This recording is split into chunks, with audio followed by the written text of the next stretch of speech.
తెలంగాణలో జనసేన పార్టీకి election commission గుర్తింపు వచ్చిందని తెలంగాణ జనసేన ఇన్ఛార్జ్ శంకర్ గౌడ్ కామెంట్స్ చేశారు. తెలంగాణలో జనసేన పార్టీకి గాజు గ్లాసు గుర్తును కేటాయించిన ఎలక్షన్ కమిషన్కు ఆయన ధన్యవాదాలు తెలిపారు. తెలంగాణలోని జన సైనికులు, వీర మహిళలు కష్టానికి ఫలితం లభించిందని, జనసేన పార్టీ రిజిస్టార్ పార్టీ నుంచి గుర్తింపు పొందిన పార్టీగా మారిందని, రానున్న రోజుల్లో తెలంగాణలో కూడా జనసేన పార్టీని బలోపేతం చేస్తామన్నారు. రానున్న స్థానిక సంస్థల ఎన్నికల్లో పోటీ చేసి జనసేన సత్తా చాటుతామని, స్థానిక సంస్థల ఎన్నికలకు తెలంగాణ జనసేన కేడర్ సిద్ధంగా ఉండాలన్నారు. కాంగ్రెస్ ఎన్నికల్లో ఇచ్చిన హామీలు అమలు చేసే వరకు ప్రజల పక్షాన పోరాడతామని ఆయన అన్నారు. రిజిస్టర్ పార్టీ నుంచి గుర్తింపు పార్టీగా ఈ రోజు మాకు ఎలక్షన్ కమిషనర్ గారు తెలియజేయడం జరిగింది. ఎలక్షన్ కమిషనర్ వారికి ధన్యవాదాలు.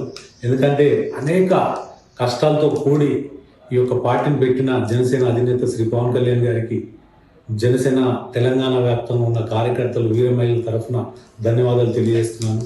అదేవిధంగా జనసేన పార్టీకి 2014 నుంచి ఎంతోమంది కార్యకర్తలు యావత్తు తెలంగాణ ఉమ్మడి 10 జిల్లాల నుంచి అనేక సమస్యల మీద పోరాటం చేసిన ప్రతి కార్యకర్తకి పేరు పేరున ధన్యవాదాలు తెలియజేస్తున్నాను. అదేవిధంగా రాబోయే రోజుల్లో కాంగ్రెస్ ఏదైతే 6 హామీలు ఇచ్చిందో దానిపై మనం పోరాటం చేసి ఆ 6 హామీలు అమలయ్యేలాగా ఆ కాంగ్రెస్ పై మనం పోరాటం చేయాలని, అదేవిధంగా అనేక సమస్యల మీద పోరాటం చేస్తూ మళ్ళీ రాబోయే రోజుల్లో కూడా పోరాటం చేసి ఆ ఒక్క సమస్యలని ప్రభుత్వం దృష్టికి తీసుకెళ్లేలాగా మనం ప్రయత్నం చేయాలని.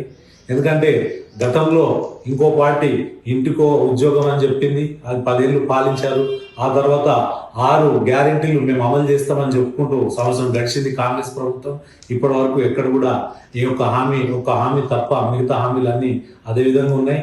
సో మేము రాబోయే రోజుల్లో జనసేన శ్రేణులకు తెలియజేయడం ఏమన్నదిగా, ప్రతి ఒక్కళ్ళు రాబోయే రోజుల్లో మనము ఎంపీటీసీలు కానీ, జెడ్పీటీసీ కానీ రాబోయే గ్రేటర్ ఎలక్షన్లో కూడా మనం సంసిద్ధం కావాలి. మనం పోరాటం చేసుకుంటూ, ప్రజల పక్షాన పోరాటం చేస్తూ జనసేన పార్టీకి బలం చేకూర్చాలని కోరుకుంటూ మరొకసారి ఎలక్షన్ కమిషన్ వారికి నేను ధన్యవాదాలు.